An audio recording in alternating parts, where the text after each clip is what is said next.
¿Qué tal, chicos? ¿Cómo están? Muy buenos días. Un gusto saludarlos. Hoy estamos lunes 19 de enero del 2026. Bien, chicos, entonces vamos a iniciar nuestra sesión correspondiente al curso de literatura. En esta oportunidad ya vamos a entrar un poquito lo que fue la literatura española, la Edad Media, el poema en Cid, hablar de un periodo muy importante de la literatura de la lengua castellana, periodo denominado el Siglo de Oro, ¿no? En esta oportunidad nos vamos a centrar en primer lugar en los tópicos de renacentistas, la novela picaresca, y más adelante vamos a hablar otros tópicos también interesantes de esta, de de este periodo de literatura española, ¿no? Entonces vamos a empezar, estimados estudiantes. En primer lugar, debemos tomar en cuenta que una literatura de un país determinado inicia cuando empiezan a darse las primeras formas o las primeras construcciones literarias en su lengua. Bien, entonces si hablamos de la literatura española, tenemos que hablar entonces del español o castellano. Recordemos que en el siglo V y XV antes de Cristo, pues la península ibérica van a coexistir diversas culturas, ¿no? Entonces, la unidad religiosa va a estar dada en ese momento por el cristianismo y fundamentado sobre la iglesia romana. Esta va a dominar, pues, en esta época las formas políticas, la forma espiritual, la forma económica de esta región. Durante la Edad Media, pues la idea del cristianismo, de la cristiandad del universo, era la de un mundo bastante orgánico y también constituido por la fuerza de Dios. Entonces, el orden universal de este periodo va a ser un orden teocéntrico, Dios centro del universo, y también estático, lo cual se va a ver reflejado obviamente en las organizaciones políticas, sociales y culturales, ¿no? Entonces, España va a ser invadida por los musulmanes en el siglo VIII, ¿no? Primero en el siglo V van a verse invadidas por los visigodos y luego en el siglo VIII por la invasión musulmana. Poco después, entonces, bueno, gracias a los visigodos por Pelayo, ¿no? Que iniciaron pues la reconquista, se podría decir, las guerras de reconquista, porque si bien es cierto, los musulmanes habían llegado, habían invadido toda la península ibérica, España como que se divide en dos, ¿no? España del norte, España del sur. Entonces se empiezan a recuperar pues las tierras por, porque las consideraban santas, ¿no? Entonces decían, estas tierras no pueden estar invadidas por los moros, es decir, por los no creyentes en el Dios cristiano, en el Dios romano, sino más bien tienen que estar gobernadas por los cristianos. Entonces empiezan las llamadas cruzadas para poder recuperar esas tierras, ¿no? Entonces empiezan las luchas, se agudiza pues estas luchas en el en el siglo XI, cuando el moro Almanzor, por una política partidista, prácticamente dividió en dos partes, como les ya le había comentado, España del Norte y España del Sur, ¿no? Entonces, ¿qué fue lo que pasó con estas regiones? Después de esto, pues surge, después de todos estos hechos, la unidad nacional, es decir, España ya se empieza a ver como una sola región.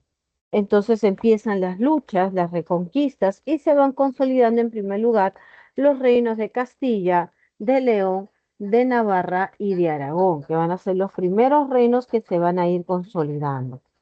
Entonces, como podemos ver en las imágenes, ya para para el año 1075, no siglo XI, tenemos el rey de Castilla y de León, también el reino de Aragón, de Papiloma, los condados de Marquesana y el reino de Taifás, que era un reino moro. Bien. Ya para el año 1134 tenemos pues el Condado de Portugal, el Reino de Aragón, el Reino de Castilla y León, pero tenemos también ahí al Moravides, que era un moro que había invadido la zona sur. Ya para el 1200, es decir, el siglo XIII, vamos a ver más consolidado el Reino de León, el Reino de Castilla, el Reino de Aragón y el Reino de Portugal, y podemos ver almohades o la región árabe un poco más reducida. Luego, para 1304 ya pues esto se va a ver mucho más expandido. Entonces, las diferencias entre Castilla y León se van acentuando mientras este pues representa el culto de la nobleza del linaje y las tradiciones, ¿no? Y aquel se muestra más flexible, ampliando el concepto de nobleza, sin ajustarse pues estrictamente a las ideas de Aboleno. Entonces, ahí surge la figura de Ruy Díaz de Vivar, que vive en la corte de Fernando I, artífice pues del resurgimiento leonés y después de los ataques de los moros, pues a su muerte sus hijos, como sabemos, Alfonso y Sancho luchan, ¿no? Entran en conflicto, este, pero Sancho lamentablemente fallece. Alfonso queda dueño de la situación y los caballeros castellanos, entre los que estaba el Cid, que estaba apoyando a Sancho, quedan entonces relegados a un segundo plano en la corte dominada por los leoneses. Entonces, es a partir de ese contexto en el cual surge, pues, se va formando a su vez también una lengua que viene a ser la lengua castellana, como nosotros sabemos. Entonces, en ese inicio de la formación de las lenguas castellanas, chicos, se va surgiendo un poema muy interesante que se llama el poema de Mío Cid. Este, pues, según Ramón Menéndez Pidal, nos indica que el poema habría sido compuesta de manera oral por los aedos de la época. Bien, esto pues hace, o por los juglares, ¿no? Porque recordamos que estamos en el Mester de juglaría. Mester significa oficio y juglar es un poeta de pueblo, ¿no? Entonces es el oficio de los poetas del pueblo. Entonces se dice pues de que estos juglares van a componer este poema y Menéndez Pidal también dice que habría sido compuesto por dos juglares, uno de San Esteban de Gormaz y otro de Medinaceli, ¿no? Ambas poblaciones ubicadas a la vera, es decir, a las laderas de un camino rumbo a Castilla. Bien, en la obra se mencionan diversas ciudades de España, pero con detenidos detalles en Valencia y en Burgos, con precisiones topográficas entre Medinaceli y Luzón. Es decir, se presume por la exactitud con la cual representan esos lugares. Por ejemplo, ustedes lo más seguro que hayan visto la película Asumare, ¿no?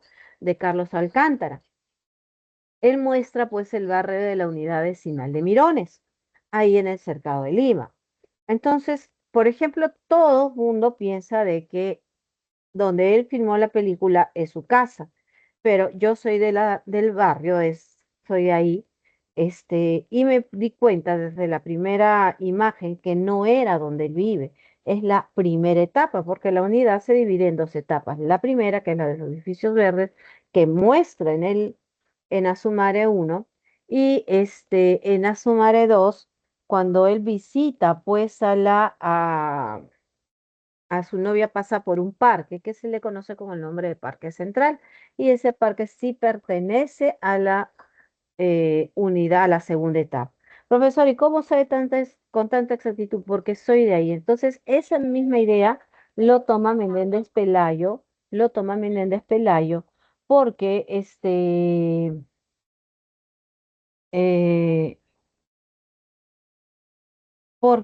por la exactitud, ¿no? Ya. Por la exactitud con la cual cuenta esos lugares, ¿no? Yo también te puedo hablar con bastante exactitud del camino desde la unidad hasta el Coliseo Amauta, o desde la unidad hasta la Universidad San Marcos. Te puedo hablar también de la unidad vecinal número 3 que está al frente de la universidad, donde está el centro preuniversitario, porque son lugares que yo conozco, que he paseado por la cercanía en la que he vivido.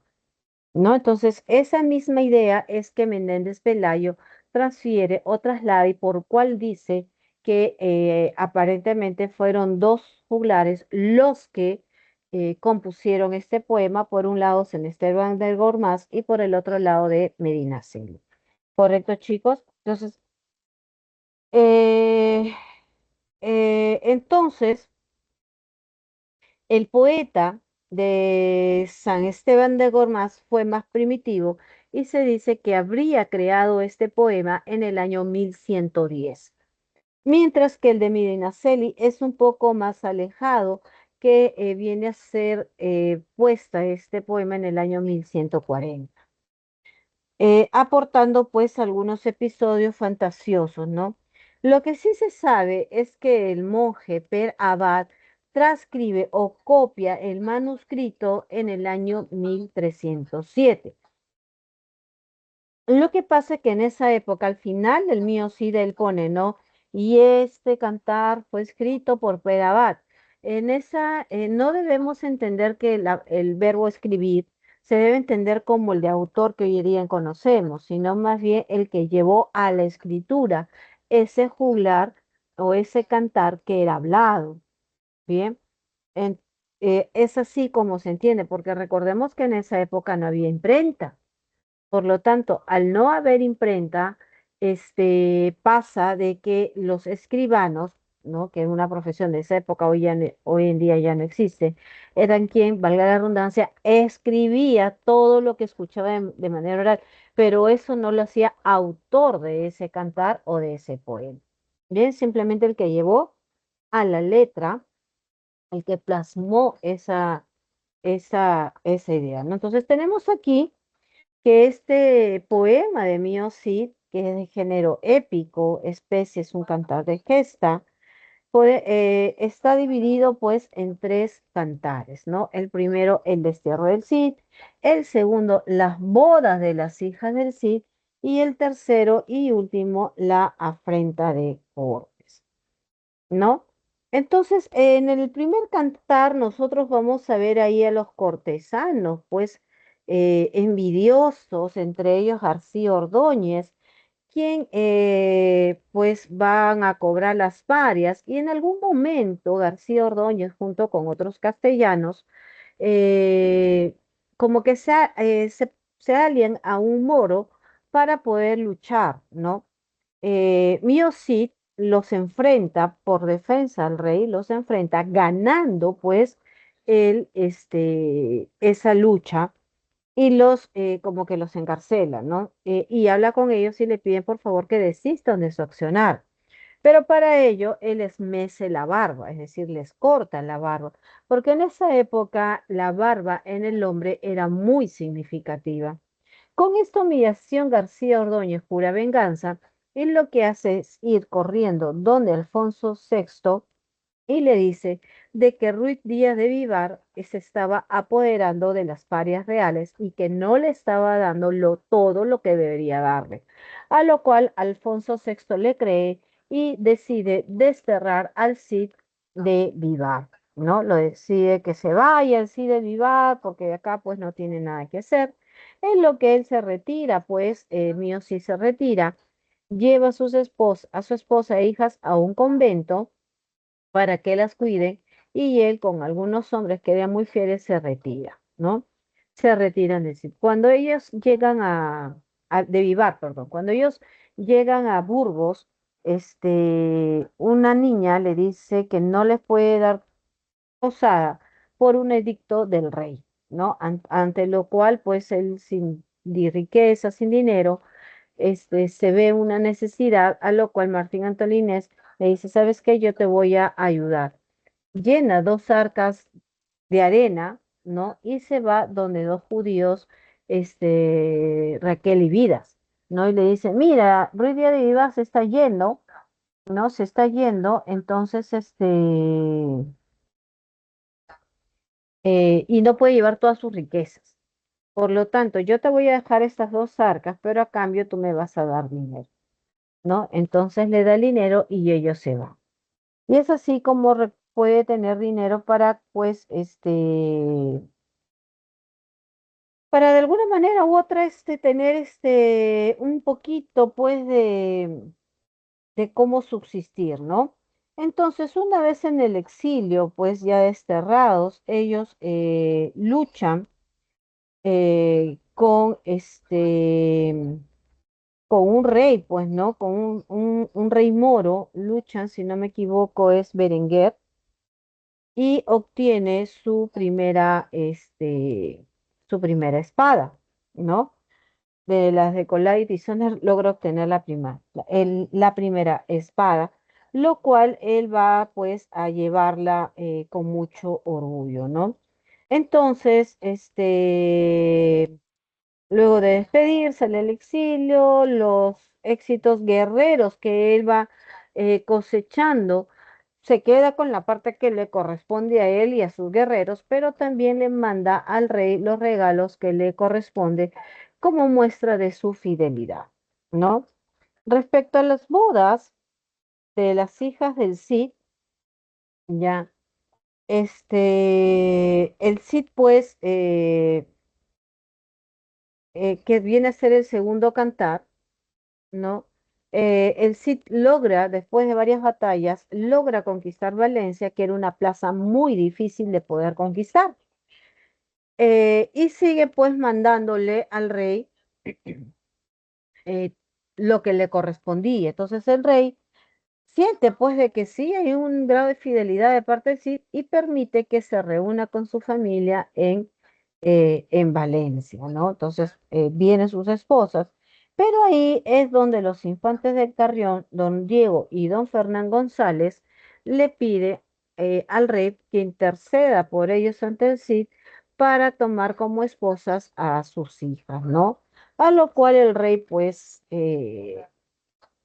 accede accede a este petitorio de estos señores y habla con el Cid y el Cid le dice, bueno, pues ya, ¿qué voy a hacer? No, ni modo. Voy a dejar que mis hijas se casen con esos señores, aunque no les convencía, porque estos señores eran sobrinos de García Ordóñez y García Ordóñez fue quien pues lo difamó. Pero igual, por congraciarse con el rey, aceptan las bodas del Cid, ¿no? Fueron bodas bastante opulentas, duraron varios días, ¿no? Entonces, consciente pues estas bodas, el campeador pues envía más regalos al rey y aquí pues los infantes de Carrión, don Diego y don Fernando, empiezan pues a mostrar pues su poco valor, ¿no? Su poco valor en varias situaciones. Por ejemplo, ellos tenían que pelear y lo que hacen ellos es correrse de la guerra y luego pues venir como si hubieran sido vencedores, ¿no? Y incluso algunos de los hombres del cielo se ayudan también. Pero la situación más hilarante, se podría decir, o la que más resalta es cuando ellos ven, se escapa un león y ellos corren detrás del Cid, quien estaba dormido, y literal mojan sus pantalones, ¿no? Y el Cid pues los defiende cogiendo al león y metiéndolo nuevamente a la jaula, ¿no? Entonces, los infantes de Carrión van a ser humillados por los burlados, ¿no? Por los hijos, perdón, por los hombres del Cid, y esto va a hacer pues que ellos entren en cólera. Para esto, las huestes del Cid ya habían ido creciendo, ¿no? Porque el rey había permitido también que aquellos que quisieran irse con el Cid se podían ir, ¿no? Entonces el Cid empieza a ganar dinero con las batallas, a ganar todo, y bueno, los infantes de Abacarrión lamentablemente van a ser humillados por por los hombres del Cid. Ya para el tercer cantar, que se denomina la Frente de Corpes, los infantes de Carrión le piden pues al Cid que les permita irse con sus esposas, obviamente a Carrión, para que sean conocidos por sus familias, y esto hace pues que se acepte. Bien, el Cid acepta, pero como el Cid era desconfiado, manda a uno de sus hombres por atrás. Entonces sale toda la comitiva con las dotes, todo, porque ya él sí había ganado sus dos espadas y había entregado como dote sus espadas tanto a Colada como a Tizona a los infantes de Carrión, más dote, más dinero, ¿no? Entonces, sale toda la comitiva y cuando ya están en el Rovedal de Corpes, ¿ya? Los infantes se separan con sus esposas, ¿no? Y ahí pues las golpean, las ultrajan y las desvisten, ¿no? Las dejan desvestidas como un símbolo de humillación. Muestran así pues su gran cobardía que ellos tienen, las azota. Entonces Ruiz Díaz de Vivar, enterado de esa afrenta, pide justicia ante el rey, a lo cual el rey pues acepta, ¿no? Y pide que se reúnan las cortes de Toledo, en las que el héroe, el mío Cid, va a exigir la reparación de su honra, la devolución de la dote, la devolución de las espadas, tanto de Colada como Tizona, ganadas en batallas y regalados a sus yernos. Mientras el juicio se va realizando, pues el Cid reta a los infantes de Carrión, pero los hombres del Cid no lo dejan, no porque tenga miedo, sino porque era de muy poca estopa para poder pelear con el dios, y pues decían ellos, ¿no? Entonces ellos deciden enfrentarlos, no solamente a ellos, sino también a un tío de ellos que interfiere en esta discusión, decide enfrentarlos y al final los hombres del Cid ganan, ¿no? Ganan las justas, pues, y ellos se van humillados. Entonces, en ese momento llegan dos mensajeros que piden la mano de doña Elvira y de doña Sol para los infantes de Navarra y Aragón, a lo cual esto se acepta, ¿no? Entonces, de esta manera, el Cid se aparenta, ¿no? O sea, entra en parentesco con el rey de España, ¿no? Entonces, esa es la historia del Cantar del Music. ¿Cuál es el tema principal? Que habla, pues, desde el cierre que sufrió el Cid, ¿no? Humillado por una mentira, por una falacia encima, ¿no? Y cómo él recupera su honra a lo largo de la historia, ¿no? Primero demostrándole al rey, pues, de que lo que le habían acusado era mentira. Y luego, cuando agreden a sus hijas, pues, a través del rey, ¿no? Porque él era un hombre, era un héroe, respetuoso de lo que el rey decía. Bien. Entonces, otro de los temas que se van a ir desarrollando por acá, pues, es el ascenso social por méritos de guerra, ¿no? Por méritos de guerra. Pugna de la nobleza linajuda con la advenediza. ¿Qué viene a ser la nobleza linajuda? La nobleza de linaje, esa nobleza que viene pues a través de los hijos como herencia, ¿no? Y la advenediza va a ser aquella clase social emergente, la que va, por obviamente hazañas de guerra, va haciéndose pues un nombre como lo hizo el mío Cid, ¿no? Porque el mío Cid reclama cuando ya es considerado por el rey como parte de una nobleza advenediza, pero nobleza. Bien, entonces, otro de los temas también, todo esto circunda dentro de lo que es el contexto de las llamadas guerras santas. ¿Correcto, chicos? Otro aspecto también muy, muy, muy importante que se desarrolla acá es el amor familiar, el amor a la familia, el amor pues que se tenía pues el arcángel, perdón, el mío sí con su esposa y con sus hijas, ¿no? Doña Jimena, que es la esposa, y doña Elvira y doña Sol. Recordemos que cuando él parte, el arcángel Gabriel también se le presenta, ¿no? Por lo tanto, él estaba bendecido por el Dios cristiano y todo lo que él iba a hacer en nombre de ese Dios cristiano, ¿no? Y la venganza también es otro de los temas que nosotros podemos ver a través de García Ordóñez y a través de los infantes de Garrio, ¿no? El García Ordóñez cuando difama pues al mío Cid y cuando difama al mío Cid y los infantes de Carrión por las humillaciones que se les estaba haciendo, ¿no? Muy bien, entonces podemos decir que esta obra, el desarrollo argumental de la obra, está centrada en el honor del Cid y la recuperación de la honra del Cid. El cantar se desarrolla bajo un clima, como nosotros sabemos, de guerras santas, ¿no?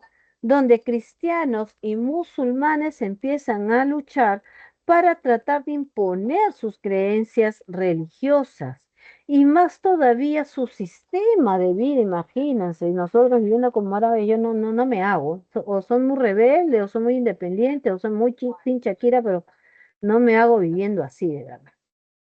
Pero ellos querían imponer en esas tierras ellos, ¿no? Entonces, en el poema también se van a presentar diferentes tipos de personajes de estratos sociales, ¿no? También de estratos sociales tenemos, por ejemplo, a los judíos, que era considerada una clase social, a la gente linajuda, ¿no? Es decir, a los que vienen que descienden del linaje pues noble, a la advenediza, aquella que viene pues de abajo y que por triunfos de guerra va ganando este el respeto, se podría decir, ¿no? Entre otros. Entonces viene a ser todo un orden de jerarquías también que se puede ver acá, ¿no? Por ejemplo, tenemos los escuderos, los caballeros, los infanzones. A esta categoría pertenecía el Cid, ¿no? Los ricos hombres, que vienen a ser los infantes de Carrión, y los condes o potestades como Ramón Berenguer, ¿no? Por ejemplo, el conde de Barcelona. Ramón Berenguer pierde la primera batalla con Mio Cid, lo encarcela y ojo que lo que hace Mio Cid para que vea su nobleza, ¿no? Lo encarcela, Ramón Berenguer, humillado obviamente por haber perdido, decide hacer una huelga de hambre. Entonces el Mio Cid, preocupado por la integridad, le dice, mira, vamos a hacer un trato. Tú dejas de hacer huelga de hambre, tú comes y yo te suelto, ¿no? Y es así como Berenguer gana su libertad, ¿no? Imagínense, de lo que hoy por hoy, pues en la vida se va a ver una situación así, ¿no? Muy bien. Entonces vemos ahí que también aparecen pues burgueses, habitantes de Burgos y también de ciudades medievales, aunque sin detallar mucho las características, como le decía, tenemos también a los judíos, ¿no? Que representan la clase social separada, aislada, bien, respecto a esta situación. La estructura de la obra pues se define en la alternativa de la pérdida y restauración de la honra, ¿no? Como pierde al ser difamado, cómo la va recuperando a través de las guerras de batalla, cómo sus hijas son agredidas y le hacen perder nuevamente la honra y cómo la recupera a través del enfrentamiento o la disputa que hay entre ellos y haciendo pues que las hijas se casen con los infantes de Navarra y de Aragón. Bien, entonces la obra anónima, bueno, ya te he dicho que están por dos juglares, 1110 y 1140, y por el copista del manuscrito más antiguo es Pet Abad, ¿no? Entonces, la estructura pues de la obra se define en la alternativa de la pérdida y la restauración del ahorro. Su estilo es realista, característico de la épica española, ojo, es realista, característico de esta épica española. Bien, ¿qué más? Se armonizan con el carácter de cada episodio. El Leo es símbolo de patria, ¿no? Él representa Castilla. Ojo, el héroe representa Castilla. Bien. El cantar, pues, de Gesta narra toda la acción política y guerrera de su tiempo. Igualmente, pues, este cantar va a ser valioso por los valores lingüísticos y literarios que se encuentran apostados a lo largo de la historia, ¿no? Entonces vamos a observar ahí cómo de alguna manera u otra, a través pues de este, de esta obra, ¿no? Se van dándole ciertos valores a nuestra lengua, ¿no? Porque esta obra también va a ser escrita pues podríamos decir en lengua, en un castellano que está naciendo, ¿no? Debemos el género épico, la especie cantar de gesta, la estructura está compuesta por tres cantares, una métrica totalmente irregular y la rima asonante o imperfecta. ¿Correcto, chicos? Entonces, después de este periodo, como ya les había comentado, que es un periodo, pues, que se va a entender como ese periodo en la cual Dios va a ser el que nos va a mover, el que nos va que nos va pues a decir hacia dónde nosotros tenemos que viajar, hacia dónde nosotros tenemos que ir, qué logros vamos a obtener y todo ello. Entonces, de esta idea tan teocéntrica empieza pues a surgir la oposición, ¿no? Viene a surgir la parte de la oposición, como siempre. Yo digo, la, la rebeldía no es mala siempre y cuando nosotros saquemos un producto de esa rebeldía, ¿no? Como profesora, por ejemplo, los jóvenes rebeldes de la época que creían que Dios era el centro del universo, empiezan a decir, no, ojo, si tú dices que la creación perfecta del hombre, de Dios es el hombre, entonces el hombre, está aquí en la tierra, es ese ser perfecto. ¿No? Entonces empiezan pues a dar pues se podría decir esa visión, a cambiar esa visión, ya no mirar tanto a Dios, sino mirar a la creación de Dios que viene a ser el hombre, ¿no? Que viene a ser el ser humano. Entonces, esto va a ser, esto va a proporcionar lo siguiente, ¿no? Que el hombre descubre en sí mismo que él puede crear cosas, que él puede modificar su entorno, que no es que los dioses van a decirte, oye, tú vas a hacer aquí y allá, y simplemente tú vas a ser un receptor, sino que tú vas a ser un modificador de esa realidad, ¿correcto? Entonces, nace lo que se conoce como el siglo de oro español. Bien, este siglo de oro español va a contemplar dos periodos muy importantes. ¿Cuáles son esos periodos?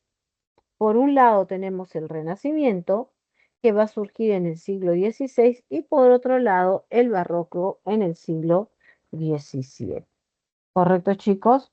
Eso de esa manera es como va a surgir.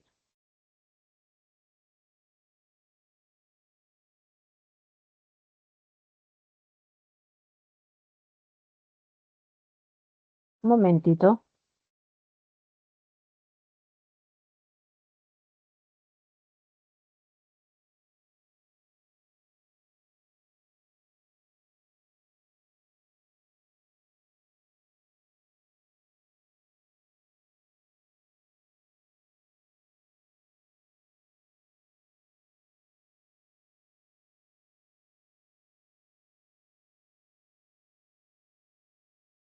Muy bien, muy bien, muy bien. Entonces, esto pues va a conllevar, estimados estudiantes, que este siglo, pues, este periodo del siglo de oro español, principalmente en el Renacimiento. Vamos a hablar un poquito del Renacimiento.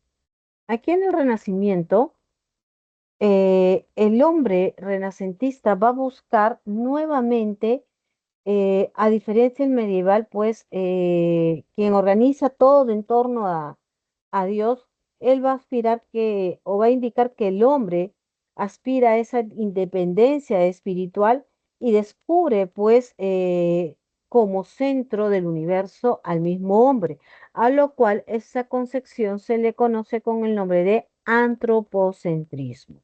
Bien. Por otro lado, tenemos el barroco, siglo XVII, donde vamos a tener pues una mayor complejidad en la visión y en las formas pues de poder de poder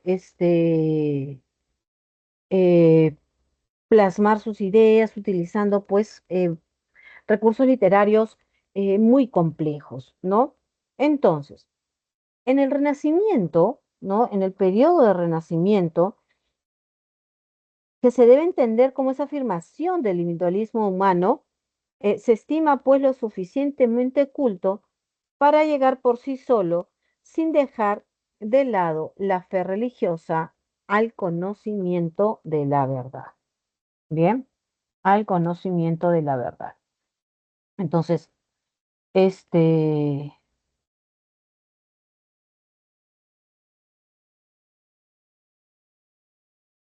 bien, a ver un momentito, por favor. Sí, sí. Ujú. Sí, le escucho.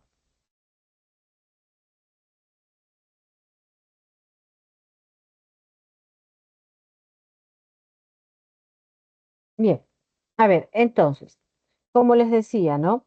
Es aquí donde empieza pues un auge de la literatura en lengua castellana. Ojo, auge de la literatura en lengua castellana. Esto se va a ver marcado por algunos aspectos muy importantes. Recordemos un año muy importante, 1492.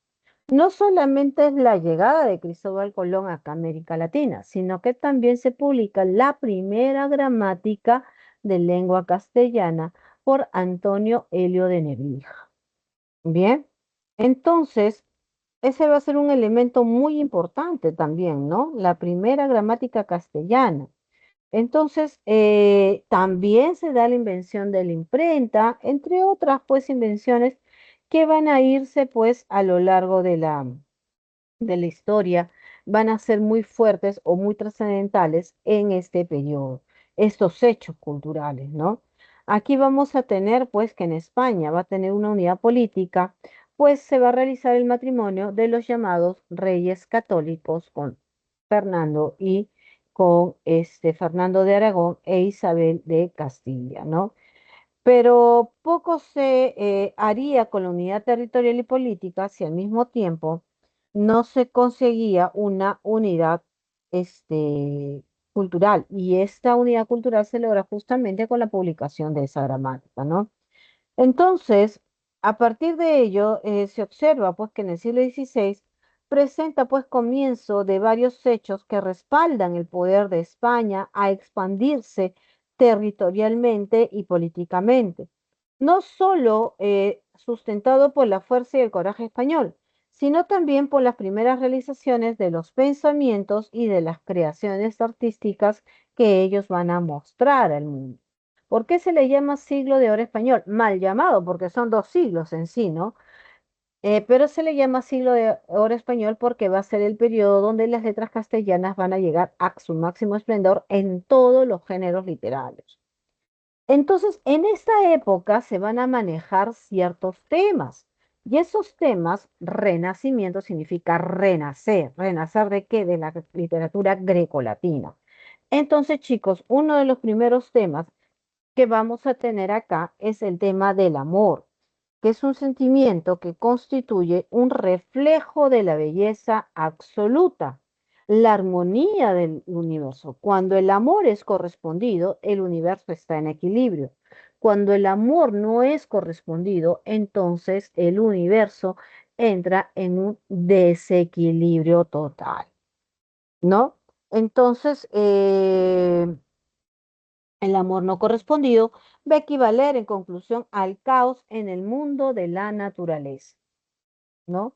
En este amor no entré por desvaríos, ni lo traté como otros con engaños, ni fue por elección de mi albedrío, ¿no? Entonces, vemos ahí cómo el mundo está en desequilibrio cuando el amor no es correspondido. Otro de los tópicos también muy interesantes, chicos, viene a ser el destino, ¿no? ¿Qué significa? Que el hado, es decir, el destino, el lado, se impone frecuentemente sobre la voluntad del hombre. Sin embargo, profesora, hasta ahí es igual que el destino en la época grecolatina, pero acá viene la diferencia, que el ser humano sí tiene la posibilidad de enfrentar ese destino, ¿sí? Ese es un rasgo que se diferencia de la concepción greco-romana. Se diferencia porque ahora sí el hombre puede enfrentar ese destino.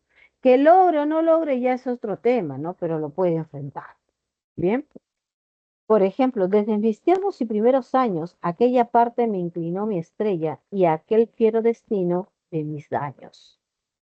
¿No? Oye, yo nací, esta era la estrella que yo quería seguir, pero bueno, si bien es cierto, se ha cumplido, se va a cumplir, yo igual le hice la lucha, ¿no?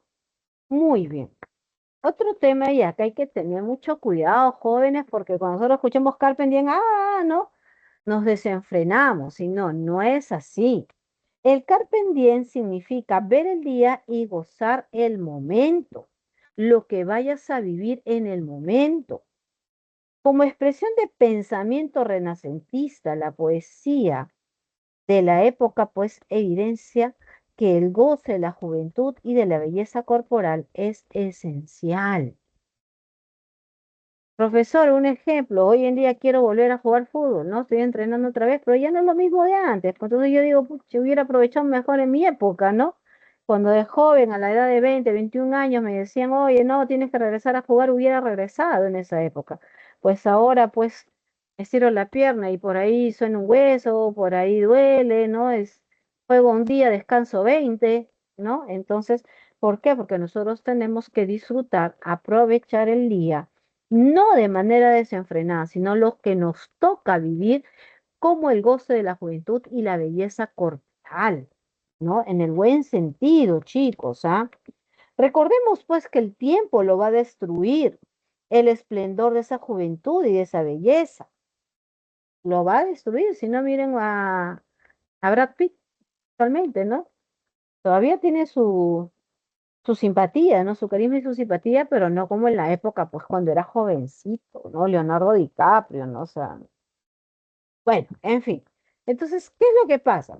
Que el poeta latino Horacio es quien lo hace popular en el verso Carpe diem quem minum crédulo postrero, que significa aprovecha el día, no confíes en el mañana, no dejes para mañana lo que puedes hacer hoy.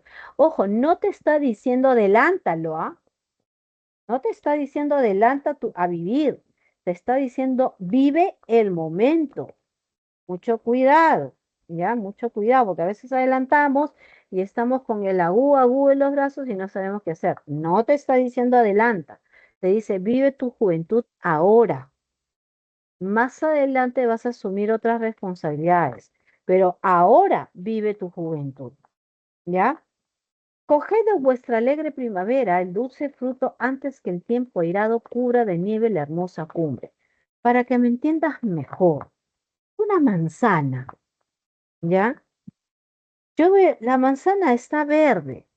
Si yo le aplicara el Carpe Diem, como hoy en día se malentiende, entonces yo la sacara y con esa manzana verde prepararía mi pay de manzana y me va a salir pues recontra ácido. ¿Por qué? Porque yo estoy adelantando el proceso. Pero si yo cojo esa manzana y la veo rojita y la cojo y preparo mi pay, va a salir sabrosito, porque es el momento en el que se tiene que coger esa manzana. Tampoco está en el hecho de que, bueno, está rojita, ya está por malograrse, ya está no arrugándose, esa manzana la voy a coger para hacer el pay. No, te va a salir insípido. Ese es el carpe diem. En el momento, ni adelantar ni atrasar nada, sino en el momento lo que tengas que vivir, vive. ¿Ya? Mucho cuidado, ¿ah?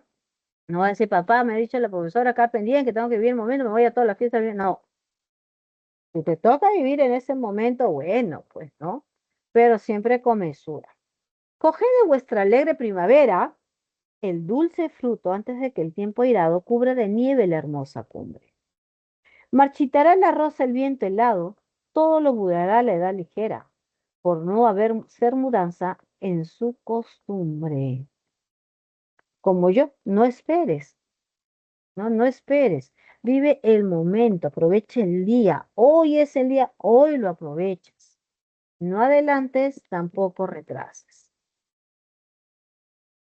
El Beatus Ile, que viene a ser otro tópico, dichoso aquel, dice, anhela la vida sosegada y sencilla en armonía con la naturaleza.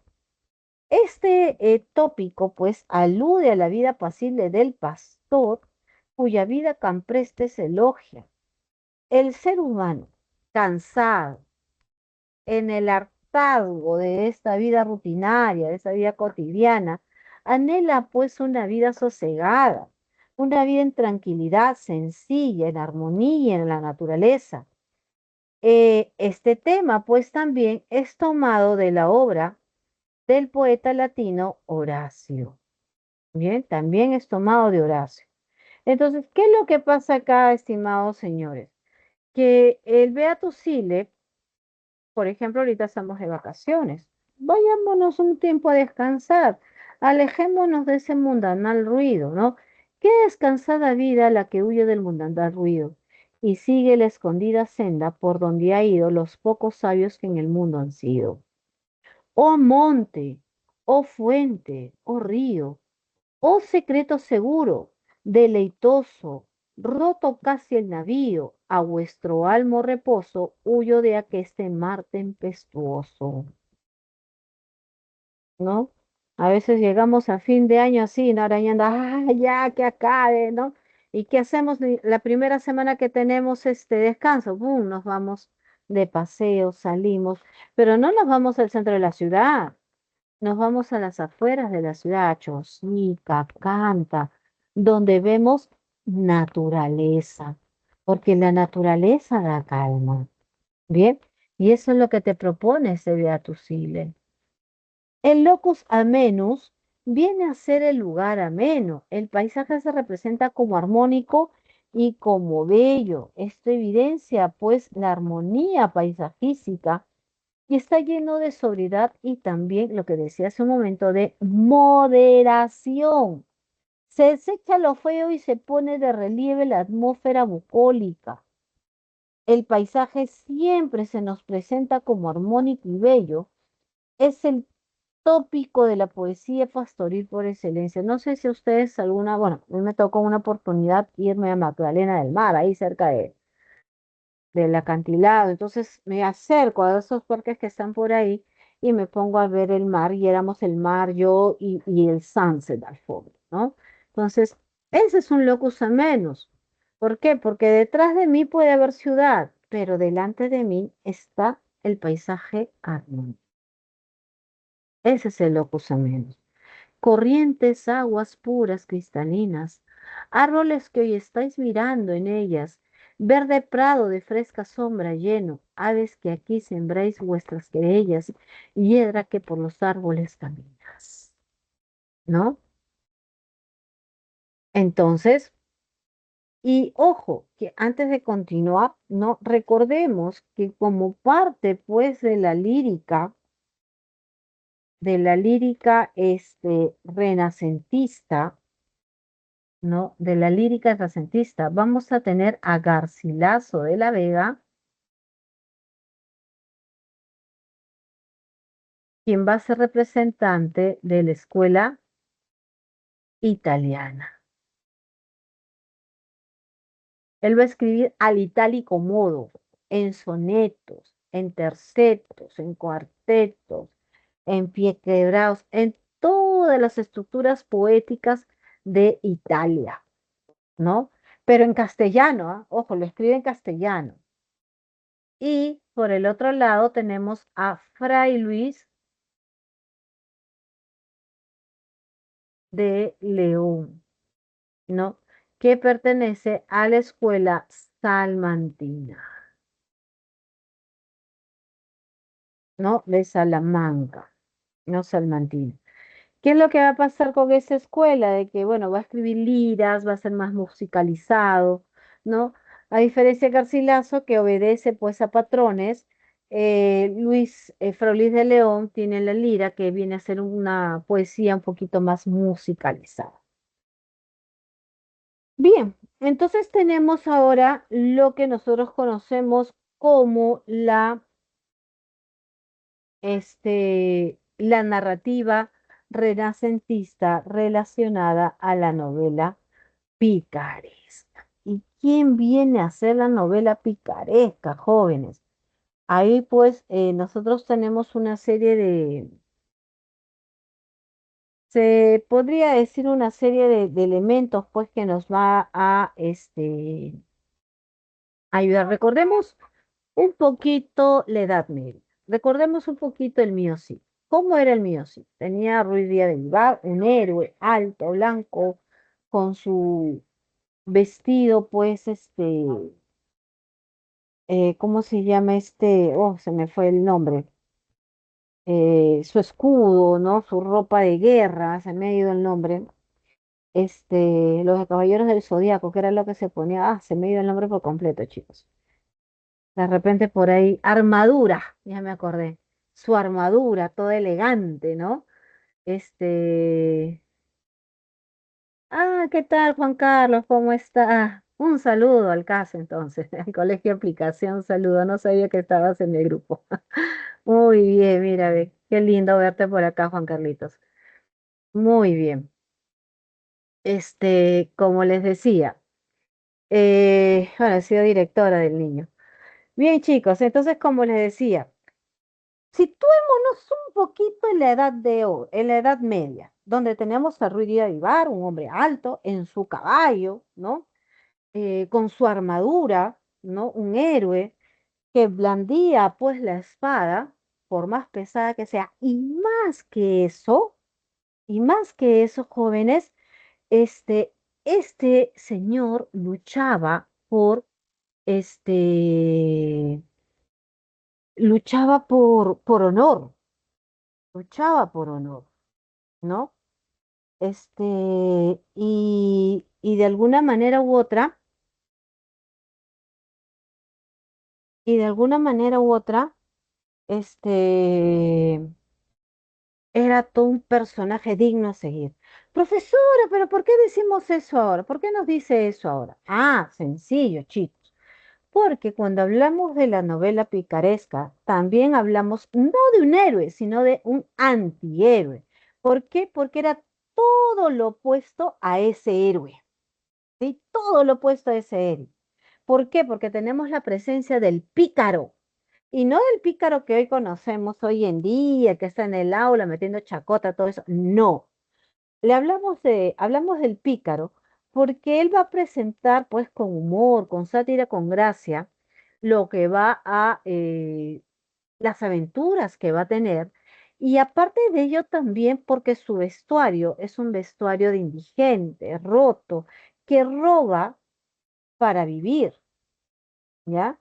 Mientras que uno lucha por el honor, el otro roba para vivir, ¿bien? Es delgado, ese es mi real, es de la clase social baja. No, ni siquiera es Benedice, no, sino de la clase social baja, ¿no? Entonces es todo lo opuesto a lo que nosotros conocíamos del héroe medieval, ¿bien?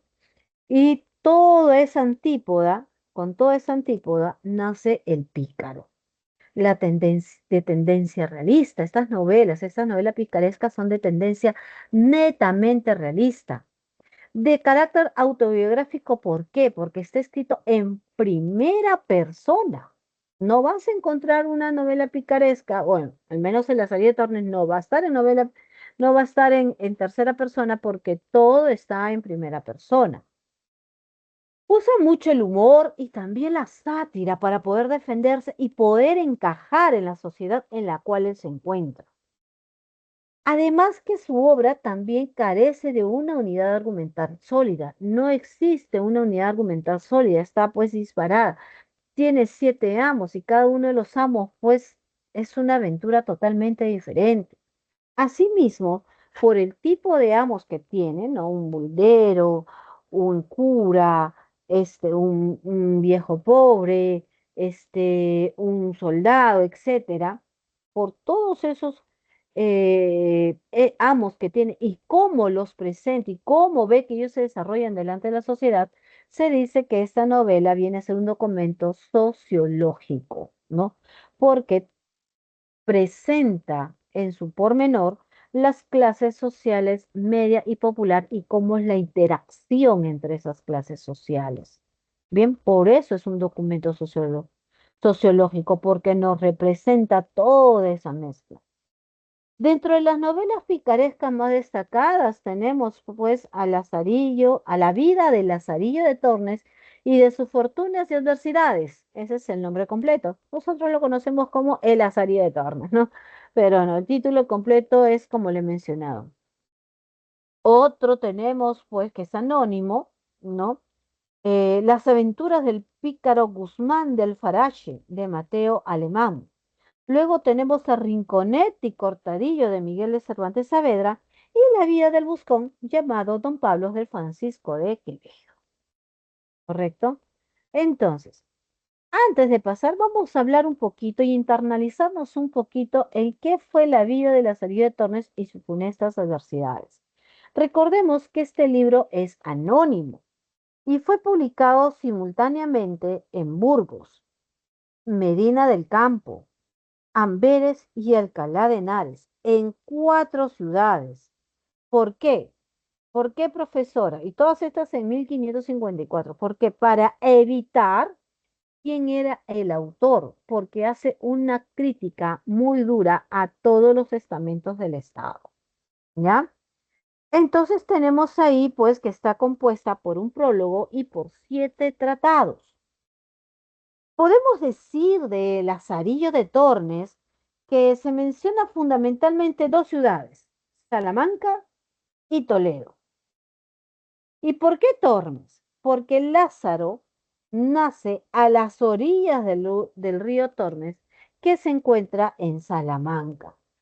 Se desarrolla bajo el clima de pobreza y de problemas también económicos. Hay necesidad de engañar para poder subsistir, ¿no? De hacer pasar un mal momento a otras personas solo para poder subsistir. Se hace referencia pues a los conflictos económicos, al surgimiento de personajes de baja clase social como Lázaro sin una buena educación, donde hay hambre, miseria y un ambiente evocado por la novela que nosotros tenemos de la, ¿no?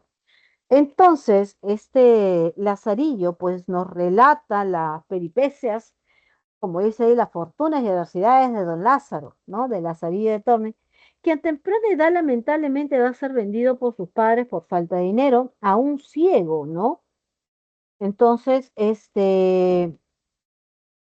ahí pues, su madre pues lo vende a este ciego, y que era un mendigo, para que le sirviese como guía, ¿no? Y el ciego le enseña a Lázaro a guiarse de la astucia, ¿no? Oye, no vayas tan inocente porque la vida no es así de inocente, tienes que ser bastante astuto. Este, y dice, bueno, sí, pues no. Entonces, ante la mezquindad, pues, de este amo, Lázaro se les ingeniará para robarle,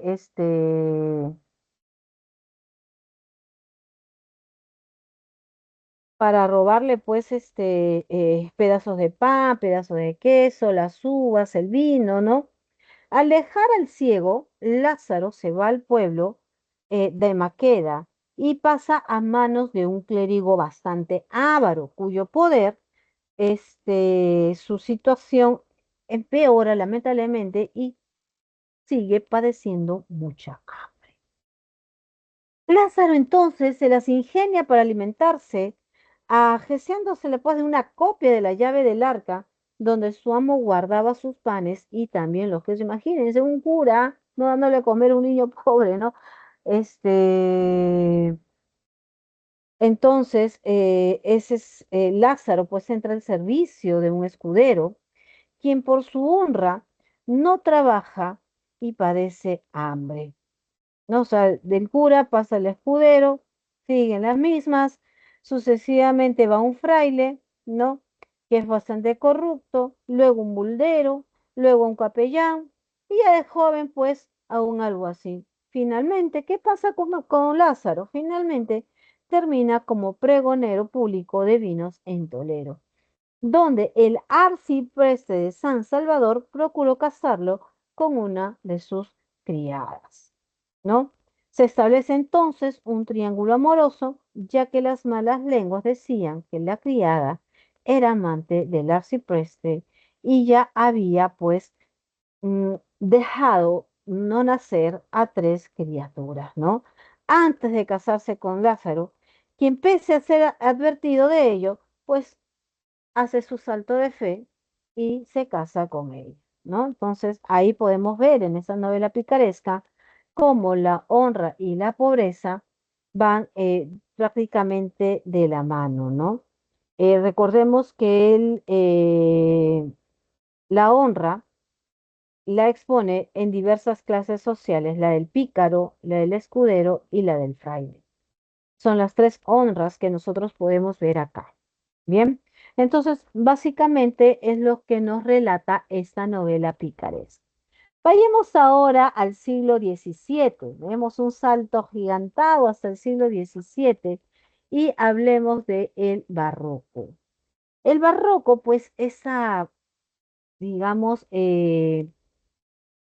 forma, pues, de ver una forma, una corriente artística donde se expresó en todos los órdenes del arte, ¿no? Se expresa en la literatura, en la música, en la pintura, en la arquitectura, ¿no? En la escultura también, ¿no? Porque vamos a ver mucho de las iglesias barrocas que tiene pues muy recargado su altar, ¿no? Entonces ahí estamos viendo ese aspecto. Ahora, hablar del barroco, hablar del barroco, estimados estudiantes, destaca pues su estilo recargado y su retorcimiento forma. En la literatura usa mucho la metáfora y también el hiperbatón chico. Entonces, vamos a ver que está lleno también de alusiones mitológicas, ¿correcto? Incorpora muchas alusiones mitológicas y evidencia pues un gran dinamismo que equivale pues a la inestabilidad. Esa idea del movimiento genera dinamismo, lo cual equivale a que no hay estabilidad, no hay nada estable en el mundo, no hay nada que se quede en el mundo, todo se mueve, ¿no? Esto tiene pues relación con el desarrollo de la astronomía y de la fisiología de la época, ¿no? ¿Por qué de la astronomía? Porque por un lado vemos las estrellas que están ubicadas en una cierta posición y a la noche siguiente ya no, porque recordemos que el mundo rota. ¿Y por qué la fisiología? Porque vamos creciendo, vamos cambiando, ¿no?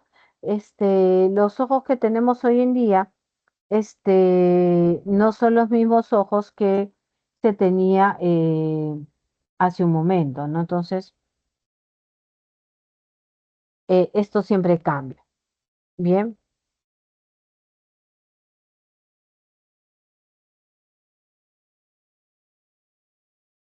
muy bien.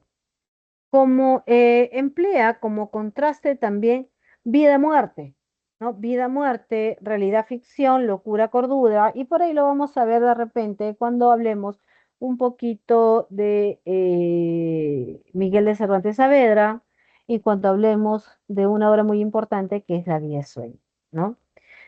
Y acá viene otra característica muy importante, que la vida es representación. Utiliza el juego entre la realidad y la ficción, ¿ya? Entonces, no hay distinción entre ellos y lo podemos ver nosotros en el Quijote con Sancho y en la vida de sueño con Segismundo, ¿no? El hombre es concebido también como un ser inconstante, de mudanza y fragilidad. Entonces, la vida del hombre termina con la muerte y se le recuerda constantemente. Polvo eres y al polvo regresarás, dice, ¿no?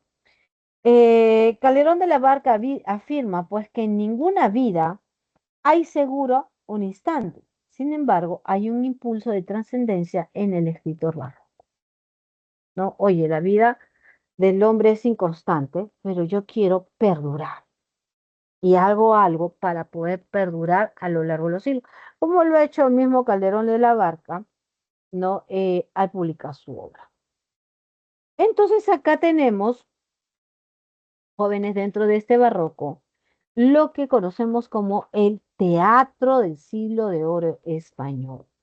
Este teatro del siglo de oro español va a tener dos vertientes muy importantes, ¿sí? No sé si más adelante lo tendrá.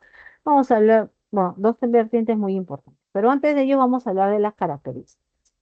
Se va a diferenciar del teatro clásico grecolatino, puesto que aquí sí mezcla lo trágico y lo cómico. Lo grecolatino era solo cómico, solo trágico, pero acá en el siglo de oro español va a combinar ambos, ¿sí? Va a combinar ambos. Hay mayor realismo a las obras, es decir, lo que se va a presentar es más verosímil, es menos increíble porque obviamente no hay tanta participación de los dioses. Busca el deleite del espectador, que el espectador se sienta comprometido, que se ría, que se enamore, que llore, ¿no? Es decir, busca ese impacto en el espectador. Se dirige a un público socialmente heterogéneo, socialmente variado, ¿no? Que se reunía pues en los corrales de comedias, ¿no? No eran pues teatros bien hechos, sino eran en los corralones. Recurre al suspenso, al drama, qué es lo que va a pasar, ¿no? Y está escrito principalmente en verso. Y el verso que utilizan es el octosílabo, de 8 sílabas. Los temas que va a tratar van a ser temas bastante variados, ¿no? No tiene un tema, eh, digamos, pues, único, ¿no? Por ejemplo, va a hablar sobre mitología, sobre tradición, sobre historia nacional, sobre historia extranjera, pero siempre pues adecúan estos temas al gusto de la época. Aquí en el teatro del siglo de oro español, lo más importante es la acción de los personajes, ¿no? Entonces va a emplear personajes tipo donde destaca el gracioso, ¿no? Destaca ahí el gracioso. Muy bien. Este teatro va a tener dos tendencias muy grandes. Por un lado, Félix López de Vega, ¿no?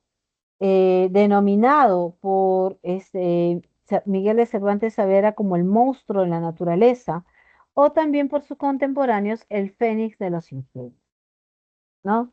¿Por qué el Fénix de los Ingenios y el monstruo de la naturaleza? El Fénix de los Ingenios porque, wow, tenía pro- eh, una eh, probidad, una eh, forma, ¿no? Una producción excepcional de cada una de sus obras literarias, con un lenguaje muy exquisito, con un impacto al lector, al espectador, pues inigualable hasta el día de hoy. Y el monstruo de la naturaleza, porque bueno, físicamente no era muy atractivo, pero todas las mujeres se morían por él. Profesor, ¿cómo es eso? Por la forma en la que escribía, ¿no? Por la forma en la que escribía, el dulzor que él transmitía, ¿no? Este, ¿no? Por ese que pueda, pues, pueda de alguna manera tener ese, eh, eso que enamora después a la chica, ¿no? No sé cómo decir, esa palabrita que enamora a la chica, ¿no? Eso tenía Lope de Vega. Y tanta fue su fama que trascendió hasta que América, recordemos a Marilis, ¿no? Amarilis, esa peruana de Huánuco, que le escribe una carta a él porque se sentía completamente flechada por él, ¿no? No tanto por él como persona, sino por lo que escribía él, ¿no? Entonces, y su ideal era conocerlo. Por otro lado, tenemos a Pedro Calderón de la Barca, que era un poquito más conservador, ¿no? Es por ello que, de acuerdo a las tendencias, tenemos la tendencia popular por Félix López de Vega, porque su obra es un poquito más nacionalista, es decir, los temas que trata son más de la nación de España, ¿ya? Habla mucho de España. Riqueza inventiva, que ya pues hace un momento te lo expliqué y me explayé bastante. Él tiene más de 500 obras escritas, de las cuales nos han llegado algo de 200 o ciento y tantas, ¿no? Popularidad porque los personajes que él utiliza son del pueblo, ¿no? Son personajes del pueblo, no son personajes, pues, se podría decir este, ¿qué te digo? No son personajes de la nobleza, para nada, ¿sí? y temas de la leyenda o de la historia de España. Como les decía, por eso el nacionalismo, porque busca reivindicar su nación. Y por eso los temas que trata son de leyendas o de la historia española. Por otro lado, tenemos a Pedro Calderón de la Barca. Él es más lirista, es decir, su forma de escribir es más lírica y más formal, se podría decir, más culta. Su espíritu reflexivo siempre trata de poner un espíritu reflexivo y filosófico. Él se pregunta, ¿qué es la vida? ¿No? ¿Qué es la vida? ¿Qué bien, qué mal he hecho contra vosotros naciendo? Si los demás nacieron, ¿qué delito he cometido yo? Era la queja de Segismundo porque estaba encerrado en la torre. Entonces, filosófico y reflexivo. Perfección formal y técnica. Bueno, es obviamente la parte cortesana, ¿no? La parte en la cual, pues, el lenguaje formal tiene que imperar, ¿no? Y tendencia a la idealización y al olegón. Otra característica también de Pedro Calderón de la Barca es que sus obras están ambientadas en personajes que no son de España, a diferencia de Lope de Vega, ¿no? Lope de Vega sí se centra en España, pero Calderón de la Barca no, ¿ya? Él sale, ¿no? Sale, trae de otros pueblos, de otras influencias, las leyendas, mitos para desarrollar, ¿no? Él nace en 1600 en Madrid, como nosotros sabemos, durante su juventud se dedicó a las armas, actuando en Fiandes y Lombardía. En 1651 abrazó pues la carrera sacerdotal luego de llevar una vida licenciosa, ¿no? O sea, primero disfrutó de la vida y luego ya se metió ¿cómo se llama? A tener pues ese amor por Dios, ¿no? A corregir y expiar sus pecados. Es el más grande representante del barroco, con tendencia cortesana, y el más importante de la contrarreforma. Recuerda que en esta época también se da la reforma eclesiástica y la contrarreforma, ¿no? Entonces tenemos ahí, es que él escribe diversas obras literarias, autor de 120 comedias, imagínense, 120 comedias, entre las cuales se encuentra La vida es sueño. ¿Y qué viene a ser la vida es sueño? Profesora, ¿qué quiere decir la vida es sueño? O sea, tenemos que andar todo el día durmiendo, sería interesante hacerlo, pero no. Hablamos de La vida es sueño como esta comedia publicada en 1635 de género dramático, eh, que se desarrolla pues en la corte del rey Basilio en Polonia y sus personajes son de tendencia cortesana. Bien, este escrito es un drama filosófico, su verso es octosílabos de rima consonante, tiene tres jornadas y es de carácter alegórico, es decir, representativo, hace alegorías, simbologías. Es un lenguaje bastante culto y también bastante solemne. Como les decía, está ambientada en Polonia y los personajes son nobles, a diferencia de lo que veo, ¿no? Que está ambientada en España y sus personajes son de las clases sociales medias y bajas. ¿Qué nos habla, pues, la vida de sueño? La vida de sueño inicia cuando Rosaura y Clotaldo, perdón, y Clarín ingresan, bueno, Rosaura vestida de hombre y Clarín ingresan, pues, a la torre resguardada por Clotaldo, ¿no? Y donde se encuentra encerrado Segismundo. Pero ¿por qué Rosaura está vestida de hombre? Lo que pasa es que Clotaldo había conocido perdón, Rosaura había conocido al primo de Segismundo, ¿no? Y había Astolfo, pues, ¿no? Había conocido a Astolfo y Astolfo, pues, la había enamorado, le había quitado su honra con la promesa que se iba a casar y al final, no sé, cualquier parecido con la realidad es pura coincidencia, ¿no? Desapareció, desapareció. Entonces, ella tenía que recuperar su honra, ¿no? Y de mujer no lo va a hacer porque no le van a escuchar, entonces ella tenía que venir disfrazada de hombre y sin conocer dónde estaba entrando, entra pues hasta la torre donde estaba Segismundo y es ahí donde escucha sus lamentos, ¿no? Entonces, llega a Polonia vestida de hombre, busca a su padre, en busca de su padre y para vengarse de Astolfo, y casualmente encuentra a Segismundo y dialoga, ¿no? En esta conversación, Segismundo revela su estado de ánimo al llamar a la torre monstruo humano, esqueleto vivo, cuna y sepulcro, ¿no? Entonces ahí Clotaldo encuentra a los intrusos y los apresa y los lleva a la corte, ¿no? Pero ¿qué es lo que pasa cuando los lleva a la corte? Y cuando los ve, ¿no? O sea, los pesca ahí en acción a Rosaura, le pide pues las armas y Clotaldo ve la espada que tenía Rosaura y se da cuenta pues de que esa espada era la que él había dejado para su hijo, ¿no? Entonces, eh, se da cuenta, pues, porque había un edicto que decía, cualquier persona que entre y entre en contacto con Segismundo debería fallecer, ¿no? Entonces, Clotalo se da cuenta y va detrás con la finalidad de poder, ver cómo puede solucionar, ¿no? Porque es su hijo, ¿no? Él no sabía, él se fue antes de que su hijo naciera, entonces no sabía si era varón o mujer. Entonces, al conocerlo, supuso de que era varón, ¿no?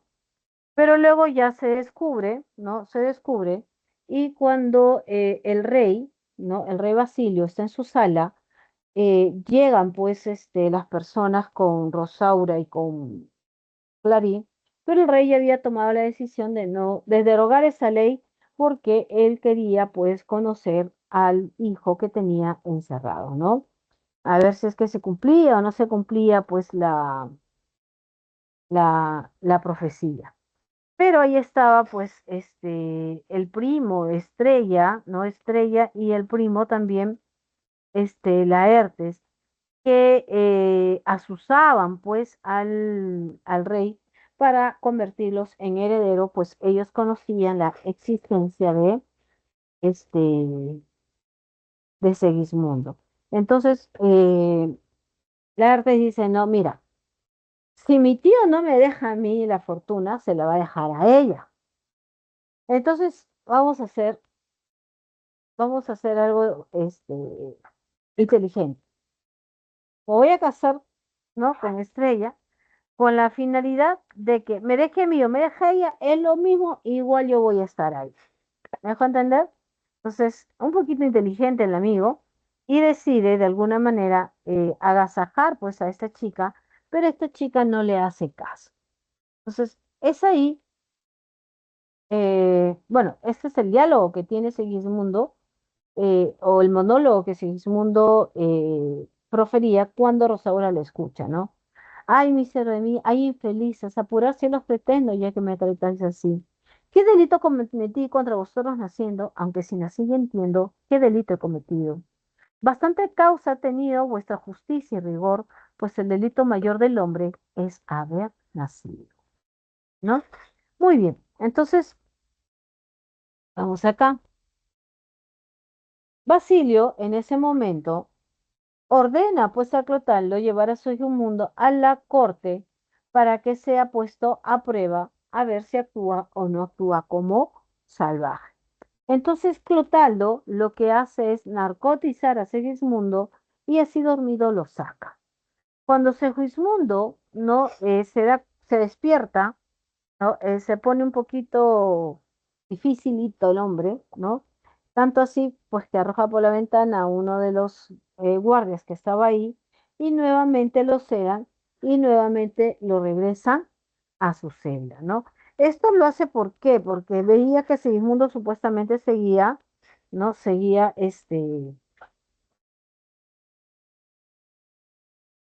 pues medio salvajón, ¿no? Entonces, cuando lo regresa, Basilio a su hijo a la cárcel, Segismundo profiere el famoso monólogo que todos conocemos, ¿no? Sueña el rico en su riqueza, que más cuidados le ofrece. Sueña el pobre que padece su miseria y su pobreza. Sueña el que a medrar empieza, sueña el que afana y pretende, sueña el que agravia y ofende, y en el mundo, en conclusión, todos sueñan lo que son, aunque ninguno lo entiende. Yo sueño que estoy aquí, de estas prisiones cargada, y soñé que en otro estado más lisonjero me vi. ¿Qué es la vida? Tennessee. ¿Qué es la vida? Una ilusión, una sombra, una ficción, y el mayor bien es pequeño, que toda la vida es sueño, y los sueños, sueños son, ¿no? Entonces podemos ver aquí cómo es que Segismundo, a pesar de ser una persona que está en la cárcel toda su vida, sigue reflexionando sobre la vida. Bien, finalmente el pueblo se entera de que Astolfo, pues, Astolfo, yo llamándole la Hermes, que Astolfo era, pues, supuestamente iba a asumir, ¿no? El rey, pero el pueblo se entera de que el rey tiene un hijo y que ese hijo es Segismundo. Entonces el pueblo se revela, ¿no? Revela porque no lo querían Astolfo. Entonces decía, ¿por qué vamos a aceptar a Astolfo si Astolfo no es de nuestro agrado?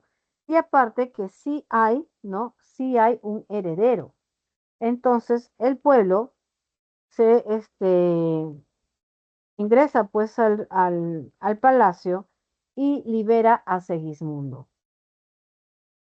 Ahí Segismundo se comporta de manera cortés, porque perdona a su padre, mete en la cárcel a todos los que traicionaron al rey y que lo liberaron a él, porque por muy heredero que sea, tú no podías traicionar a tu rey.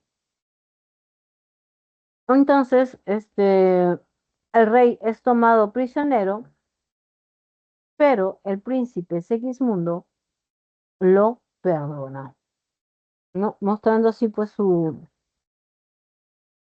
caballerosidad. Entonces, entre los temas principales que tenemos en la existencia humana, entre la vida y la ficción. ¿Qué era para Segismundo verdad?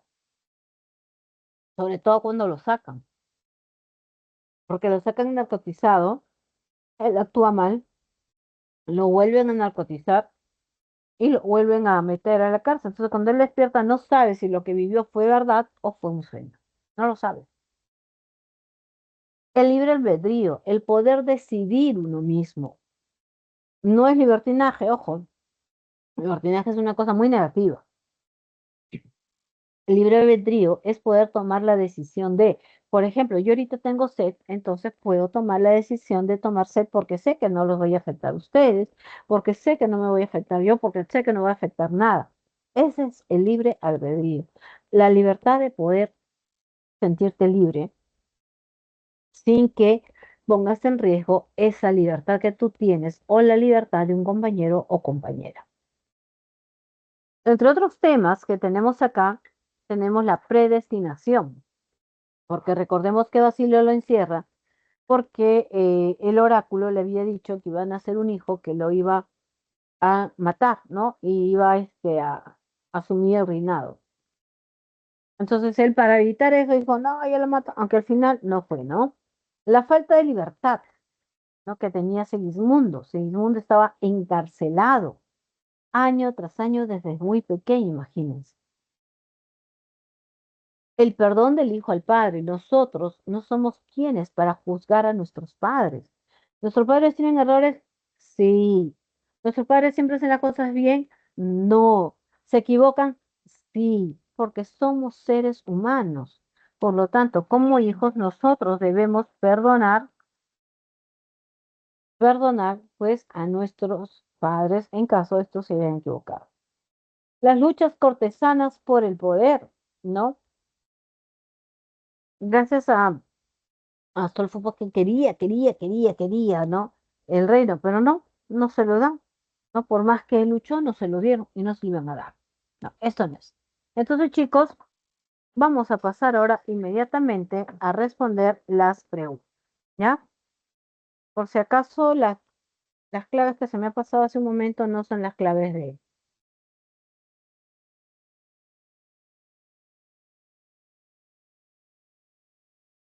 hoy, ¿ya? A ver, entonces déjame pegar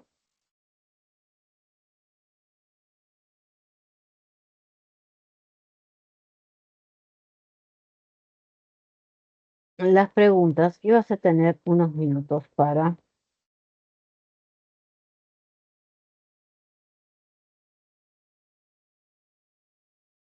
Un momentito. Mm, acaba hasta el romanticismo, chicos.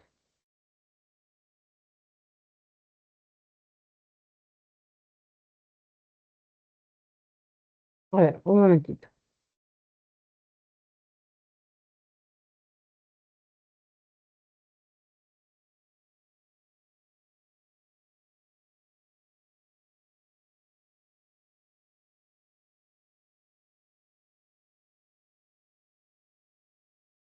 Muy bien, voy a dejar de compartir un momento y voy a volver a compartir otras separadas, ¿sí? Muy bien, tenemos acá. Entonces, para continuar con el siglo de oro español, antes de irnos con las respuestas, tenemos pues la narrativa barroca por Miguel de Cervantes Saavedra. Tenemos ahí cómo se desarrolla la literatura española. Edad Media, del siglo V al siglo XV, concepción teocéntrica, donde está, a ver, aquí estamos. Este periodo es un periodo teocéntrico.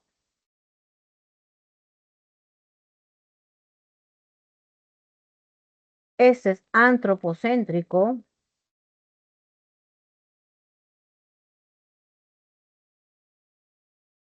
Y el barroco es de complejidad formal.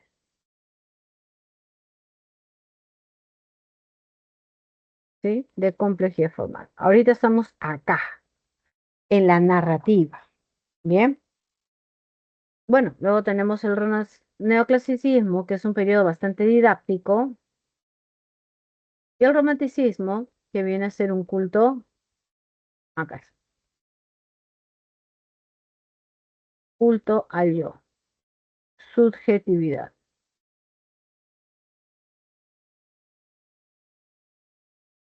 Bien, ese es el panorama de la literatura española. Vamos a ver por si Miguel de Cervantes Saavedra, profesora, su tío, así dicen todo el mundo, no lo sé. Gran representante de la literatura española y universal y uno de los mejores escritores considerados a nivel mundial como el mejor novelista en lengua castellana. Su obra que más destaca es el ingenioso hidalgo Don Quijote de la Mancha, obra que destaca porque presenta tres variantes del lenguaje, la narrativa, la señorial y la coloquial, a lo cual se le llama el estilo cervantino, porque mezcla esas tres voces. Bien. Sus rasgos son elaborados y tienden siempre a la oposición, ¿no? La cordura, la locura, ¿no? Este, la idea, la razón, ¿no? Entre otros. Entonces, recordemos que esta obra fue escrita inicialmente con la finalidad de ir en contra de las novelas de caballería, ¿ya? En, que en esa época pues se hablaban bastante, se trabajaban bastante. Entonces, aparte que también decía que los volvía locos, pues, ¿no? Pero bueno, logra desarrollar personajes de gran complejidad y sus obras va a ser publicada en dos momentos, en 1605 y en 1615. Dentro de la referencia podemos decir que se presenta una España del siglo XVI, es decir, 1500 y tanto, y desafían el Toboso, Calatayud, etcétera. También desfilan ciudades como La Mancha, Castilla, Montiel, Puerto Lápices, Manzanares, Sierra Morena, El Toboso y Calatayud. Tiene un estilo barroco, como nosotros ya hemos visto ahí, pero los rasgos son muy elaborados y hay muchas oposiciones a lo largo de la historia. Muy bien, esta historia. ¿Qué nos dice esta historia? Esta historia nos permite lo siguiente. A ver, un momentito. Este nos habla, ¿no? De la primera, salida, ¿no? Nos relata pues las salidas del ingenioso hidalgo Don Quijote de la Mancha, en primer lugar, desde una aldea de la Mancha, donde vive. En la primera salida, el héroe llega pues donde queda armado caballero, ¿no? Y pues cuando está armado caballero es toda una situación un poquito este, jocosa, porque él llega como que a una venta y en esa venta pide pues a los pide pues a al dueño del ventero que lo convierta en caballero andante. Ante lo cual, ¿no? Ante lo cual, estimados estudiantes, pasa lo siguiente, que él se saca pues la armadura y la deja al costado de un pozo. Viene una persona con sus animalitos que tiene que beber y patea la armadura, a lo cual el Quijote reacciona de mala manera. Para evitar pues ese disturbio, el dueño de la tienda le dice, mira, ya yo te voy a armar caballero, dos mujeres de la vida galante, ¿no? Este, llevan la armadura, ¿no? La armadura del Quijote y pues el señor, el ventero, con un palo de escoba lo convierte en caballero y él pues se sienta rebosante. Se pone su armadura y se va. Bien, entonces, luego de ello, socorre pues a un pastor que colgado de un horcón estaba siendo azotado. Y más allá, pues, es molido a palos por los mercaderes y vuelto a su lugar por un vecino suyo, ¿no? Él enfrentaba a los mercaderes porque, bueno, pues estaba malita en la cabeza el señor de tanto leer novelas de caballería y esto hace pues que no lo pongan mal, iba a ser devuelto a su casa. A la segunda salida nos muestra a Don Quijote acompañado ya de su gran escudero Sancho Panza, y como Sancho Panza no podía tener, no tenía caballo, coge su burrito, ¿no? Con el cual viaja. Y les suceden aventuras como la de los molinos de hielo, ¿no? Que estaban ellos, que eran gigantes, se manda a luchar con ellos y pues sale golpeado porque no era gigante, ¿no? Los frailes, también se da el hecho de los frailes, donde ellos habla pues de alguna manera con ellos, se pelea después el vizcaíno, ante el cual pues Cervantes va a introducir una forma paradójica, la idea del árabe, que va a ser el autor de la historia del Quijote, ¿no? El caso de su estancia entre los cabreros y el entierro de Crisóstomo, así como las aventuras también del bálsamo de Fierabrás. En la segunda salida también ocurren en los episodios de los rebaños de oveja, ¿no? Que él se va a lanzar a él, producto de su locura, y se presentan como ejércitos de liberación de los galeotes, ¿no? Quienes terminan pues eh, apedreando pues al Quijote. La aparición de la princesa Nicomicona y el encantamiento de Don Quijote, a quien por último conducen enjaulado por un engaño a su casa y el barbero desde Montiel, ¿no? Desde el barbero de Montiel hasta su casa. En la segunda parte ya en 1616, se dan nuevas aventuras, ¿no? Una sola salida, nada más, la tercera y última salida del Quijote, a diferencia de la primera parte que tenemos las dos salidas, las dos primeras, ¿no? Entonces, aquí formará parte de la realidad un elemento muy importante llamado el bachiller Sansón Carrasco, ¿no?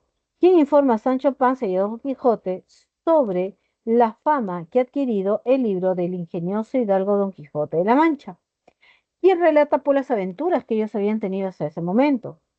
Luego se narra la llegada de Don Quijote al Toboso, la aparición, según Sancho, de la Dulcinea encantada, ¿no? ¿Qué pasó? De que el Quijote le había dado una carta a Sancho para que se le entregara a Dulcinea y él la había perdido. Entonces el Quijote va al Toboso y pues Sancho le dice que habían tres mujeres, que era Dulcinea y sus este, eh, dos damas de compañía. Pero Quijote no la encuentra muy atractiva y Sancho Panza le dice que habían sido hechizadas, ¿no? Por eso es que las veía así. Entonces, para que no se enamorara, ¿no? Y tanta cosa y lo debilitara como escudero, entonces el Quijote le cree, ¿no? Entonces, luego llega el encuentro con la carreta de la muerte, el caballero de bosque, la jaula, pues, de los leones, la boda de Camacho en la cueva de Montesinos, que es alucinante, te recomiendo que lo leas. Se relata también el gobierno, ¿no? De Sancho Panza en una ínsula de Barataria, con los consejos y cartas de Don Quijote y el encuentro con Ricote. Bien, porque este señor había leído ya el libro del Quijote, ya los conocía, pues y les quería cumplir el deseo. Se dirige pues a Barcelona, luego narra los episodios de la cabeza de Encantada, Ana Félix, la pelea, y luego en la lucha con Sansón Carrasco como el caballero de la Blanca Luna, ¿no? Al cual pues lo va a retar en dos oportunidades. La primera, pues Sansón Carrasco se confía y gana el Quijote, pero en la segunda ya no, y lo regresa, ¿no? Lo regresa y cuando ya lo regresa, el Quijote va a guardar cama, va a estar mal, pero ya casi a su muerte va a recobrar pues la cordura y el Quijote y el Sancho Panza va a convertirse en un hombre bastante iluso, ¿no? Entonces vemos en esta obra ese contraste entre el idealismo representado por el Quijote al inicio de la obra y el pragmatismo representado por Sancho Panza también al inicio de la obra. Esta obra da un intercambio de psicologías, ¿no? A lo que se conoce como la quijotización de Sancho y la sanchificación del Quijote. ¿Por qué? Porque Sancho se convierte en una persona ilusa, mientras que el Quijote recobra la cordura. Entonces, Don Quijote y Sancho Panza son dos tipos humanos eternos, ¿no? De los que siempre van a existir y siempre existirán. El iluso y el pragmático.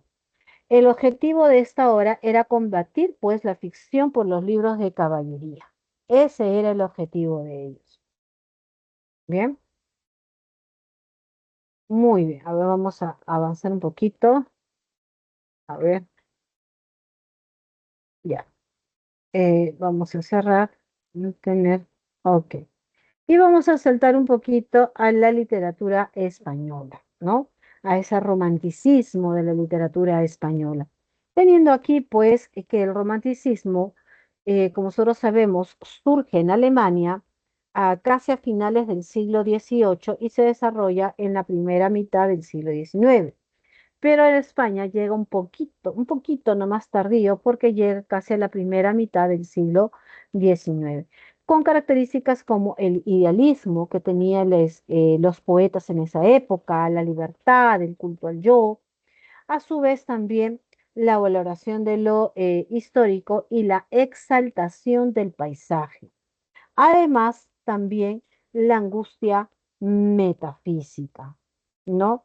Esta angustia metafísica en la cual el romántico no confía en la razón, prefiere pues la percepción de las fuerzas de la naturaleza o sobrenaturales que escapa a todo conocimiento racional, ¿bien? Y se pues deja atrapar por la angustia, por la idea del infinito y por la idea desconocida, pues y esta idea va a ser desconocida por los hombres griegos. De sus obras tenemos pues rimas, leyendas, cartas de mi celda, y es un poeta nacido en Sevilla y bastante destacado.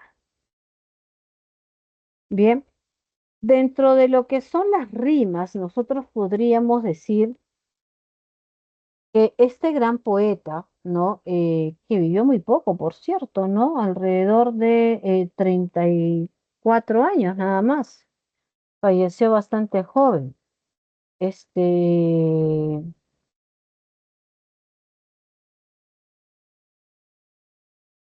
bien.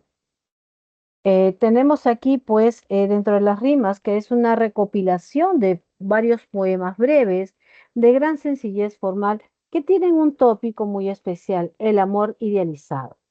Y otros temas que nos va a desarrollar también ahí es el deseo amoroso, el amor imposible, la aparición súbita del sentimiento amoroso. Aquí aparecen tres tipos de mujeres, ¿ya? Tres tipos de mujeres.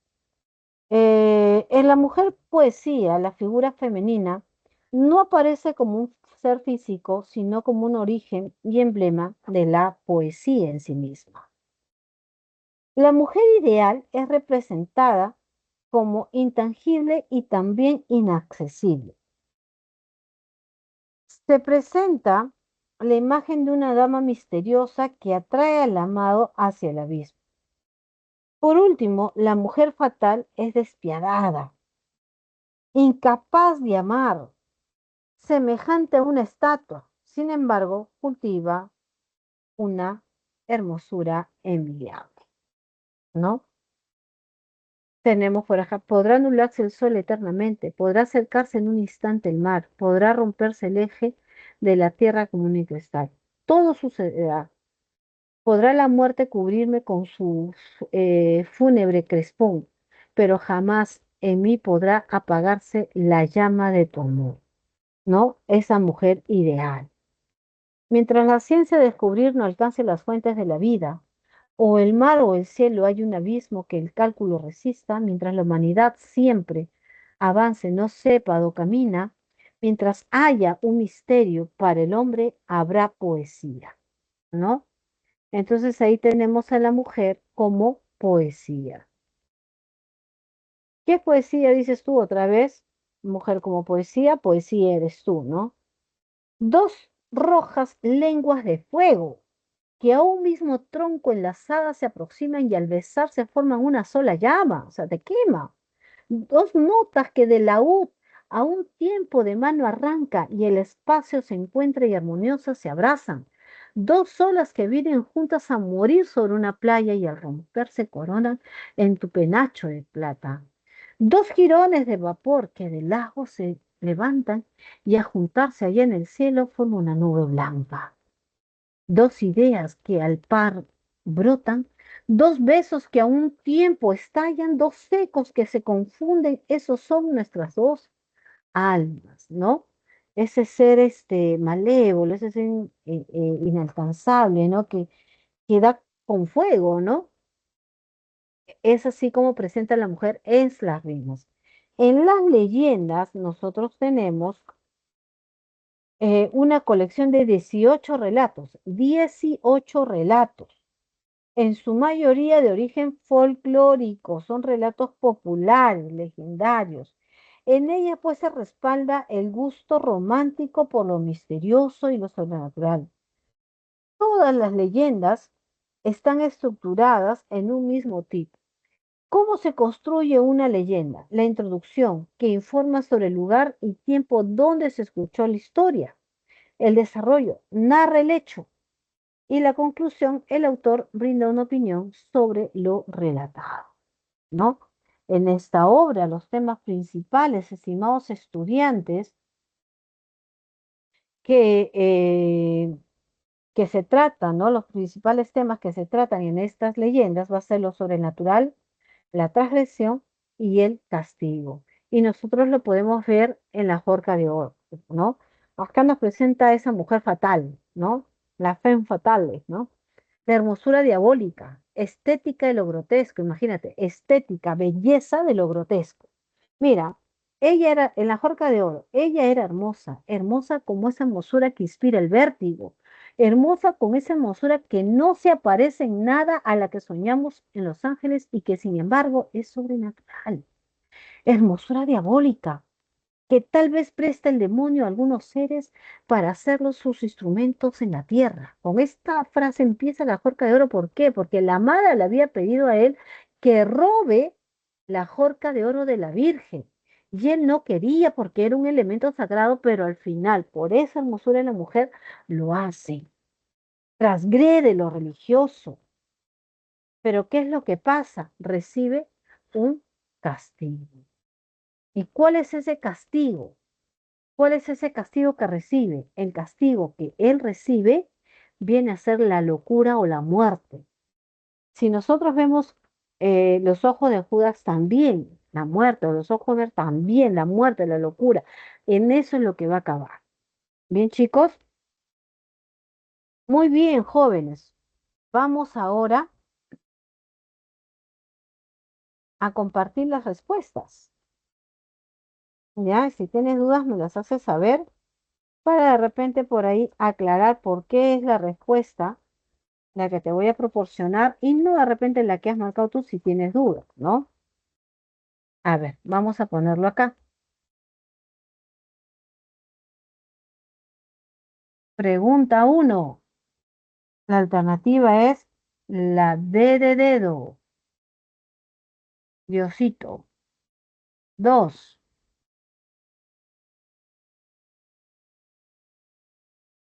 La E de especial.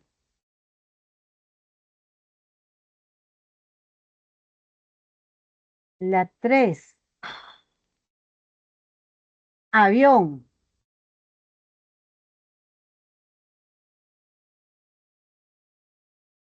Avión. La 4. Lo que pronto vas a hacer, cachimbo. La 5. Bueno, ¿sí? A ver, a ver.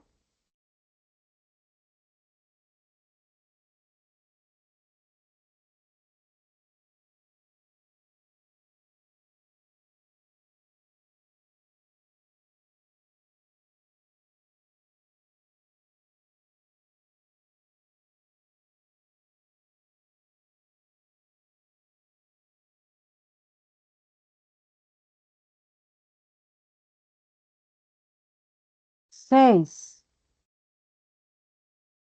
Enano. 7. Diosito.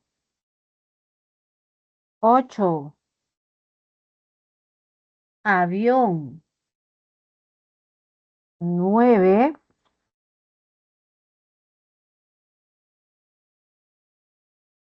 Bueno. Y 10. Lo que vas a hacer tú, cachimbo. Muy bien. Tómele captura de pantalla, por favor.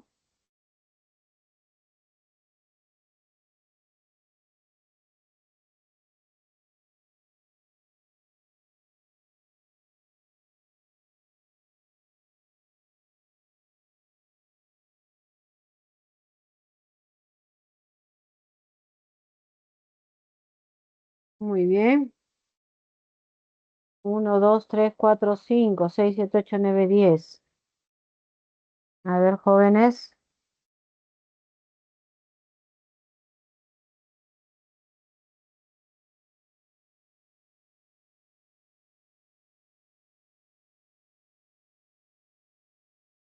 Muy bien, tomémosle captura, por favor, chicos, de las respuestas,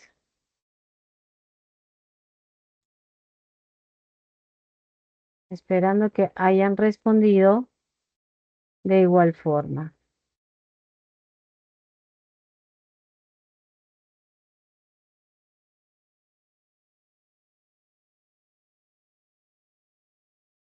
Muy bien, chicos. Bien, ahora sí, jóvenes, nos estamos viendo hasta la próxima semana, el próximo lunes 26 de enero. Tengan buena semana, buen fin de semana también, diviértanse moderadamente. Y conmigo ha sido todo por hoy. Nos vemos, chicos. Cuídense. Hasta luego. Chao, Miss, chao, chao. Hasta luego, Hasta profe. Chao, luego. Miss, Nos vemos, cuídense. chicos. Muchas Hasta luego. gracias. Hasta Nos luego. vemos.